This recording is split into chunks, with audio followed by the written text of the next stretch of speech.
gonna let you in on a little secret. Come closer. A little closer.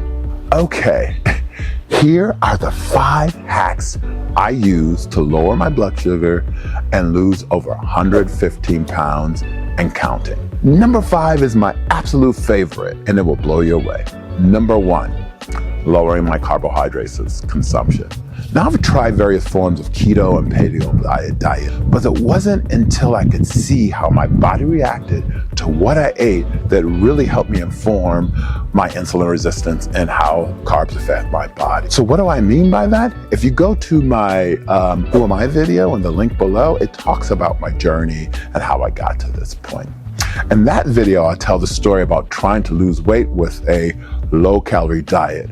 I quickly realized by using a CGM that my carbohydrate consumption was key to my weight loss due to me suffering from insulin resistance. If you want to understand about insulin resistance, click on the link below and watch my video explaining it. Also, if you go to my website, anthonyscott.com, and sign up for our newsletter, you get a free copy of our insulin resistance survival guide. So what happens to people with insulin resistance is that your body produces more and more insulin in the hope of you getting your muscles and cells to use the glucose and take it up from your bloodstream. Instead, what happens is your body's insulin levels remain high and your body starts storing all this glucose as fat and doesn't allow your body to access that fat as energy. This makes it extremely difficult to lose weight no matter how little calories you eat. I use the CGM to understand how my body reacts to various amounts of carbs. By the way, it's not static and can change how your body reacts to this. So feedback from monitoring your blood sugar is key to coming up with a threshold or strategy for carbs your body can tolerate. I tend to keep my carb levels around 20%. This was huge for helping me lose over 115 pounds in a little less than 2 years. I encourage you to listen to your body and monitor your blood sugar to understand how your body handles what you eat. Sequencing or staging my meal, number 2. In my research, I literally was doing this by trial and error, eating various foods, monitoring how my blood sugar and insulin levels responded to those foods. In this process, I discovered that if you eat your vegetables and proteins before you eat your carbohydrates, you can blunt the spike in glucose, which, as I explained earlier, high levels of glucose triggers high insulin, which triggers fat storage. So if you can keep your blood sugar and insulin levels stable and low, you allow your body to access stored fat for fuel, which allows someone like me with insulin resistance to lose weight. Number 3, this was big because it's difficult to navigate food selection where you're trying to avoid this. That is increasing my consumption of healthy fats. Increasing my healthy fat consumption at the same time lowering my consumption of hydrogenated oils and other unhealthy fats is difficult. To do this, I read the nutritional label on the back of foods before I buy them. I avoid seed, soybean, vegetable oil, and hydrogenated oils. These oils are in a lot of foods. The problem with these oils is that it's difficult for your body to digest and use as energy. And if you have insulin resistance on top of that, you already have a carbohydrate problem. Now, adding these oils into the picture, you just compound the challenges you have in lowering your blood sugar and improving your metabolic health. Instead, buy foods that have avocado and olive oil.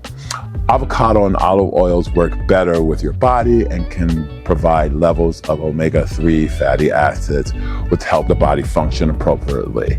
You have to be careful because soybean and oils like it are in a lot of foods like salad dressing, mayonnaise, ketchup, bread, just to name a few. I found products that don't have these oils and instead use avocado and olive oils. So that's what I eat. Number 4 is a huge hack, and I do that before every meal. And that is I use apple cider vinegar.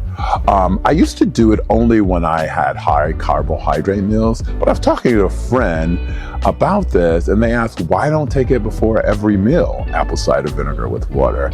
And I was like, it couldn't hurt. So I started doing that. And that has been so great in helping me lower my blood sugar and allow my body to absorb more carbohydrates. It really is a great hack. In addition, I eat a lot more things with vinegar, like pickles, olives, banana peppers, which have the same effect and impact as apple cider vinegar. And finally, the most exciting hack I use to lower my blood sugar is number 5, and that is eating resistant starches. What is that, you might ask? Resistant starch happens when a starch, for example rice or potato, is cooked and allowed to cool and become cold. When this happens, a portion of the food becomes resistant. This resistant starch can't be broken down, which means it won't spike your blood sugar.